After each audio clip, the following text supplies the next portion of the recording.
J'aimerais voir 3 choses avec toi concernant le fait qu'on a pu croire que Jésus a transgressé la loi, mais en fait, il venait que pour l'accomplir. Et Jésus a dit dans Matthieu 5, « Ne pensez pas que je sois venu pour abolir la loi ou les prophètes, mais je suis venu pour l'accomplir, jusqu'à ce que tout se réalise. Je ne suis pas venu abolir, mais accomplir, jusqu'à ce que tout se réalise. » Et on sait que sur la croix, Jésus a déclaré « Tout est accompli ».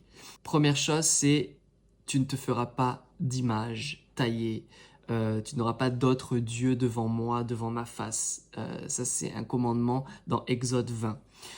Ni de représentation, ni de choses qui sont en haut dans les cieux, ni en bas sur la terre, ni dans les eaux.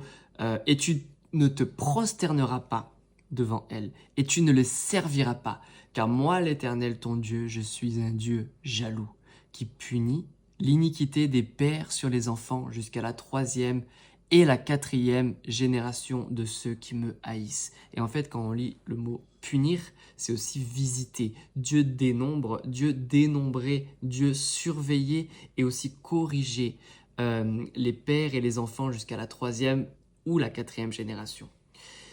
Et je fais miséricorde jusqu'à 1000 générations à ceux qui m'aiment et qui gardent mes commandements. Jésus est venu accomplir parce que Dieu ne voulait pas que nous fassions une image de lui ou tailler quelque chose qui pourrait le représenter, parce que dans tous les cas, ce serait mal fait.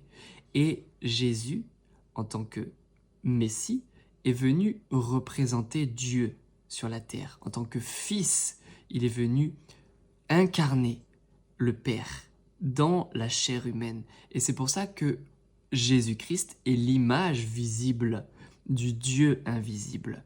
Colossiens 1,15. Il est cette image que aucun homme, aucune perception aurait pu faire de manière parfaite.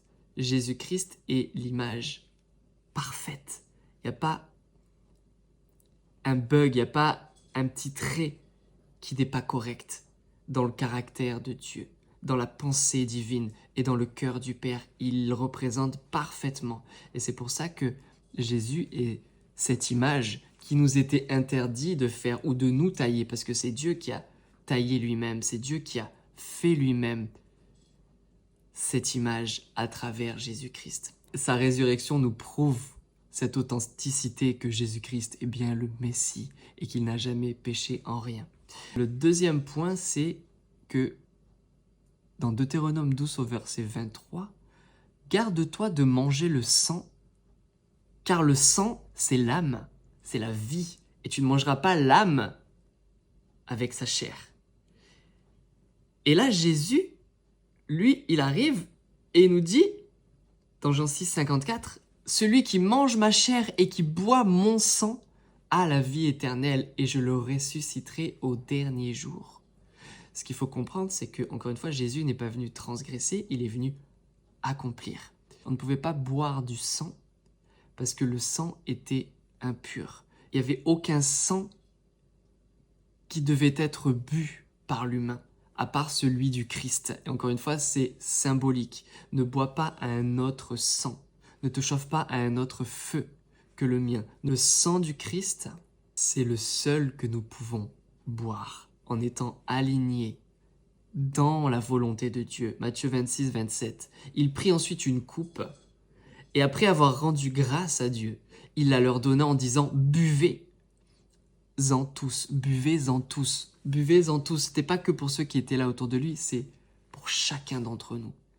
Car ceci est mon sang, le sang de l'alliance qui est répandu pour plusieurs pour la rémission des péchés. La vie de Dieu, la vie éternelle, est reçue par le sang de Jésus. Par le sang de Jésus.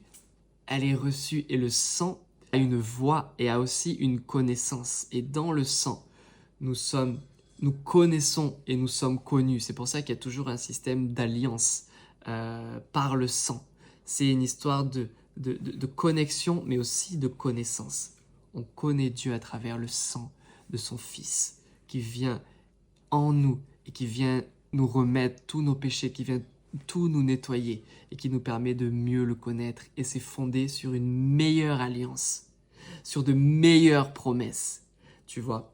Donc c'est la vie éternelle qui nous est donnée, c'est de connaître Dieu et son Fils Jésus-Christ. Et ceci se fait en buvant le sang du Fils de Dieu qui a coulé sur la croix. Tu comprends ce que je veux dire? C'est du spirituel, c'est de la symbolique spirituelle, mais c'est tellement réel.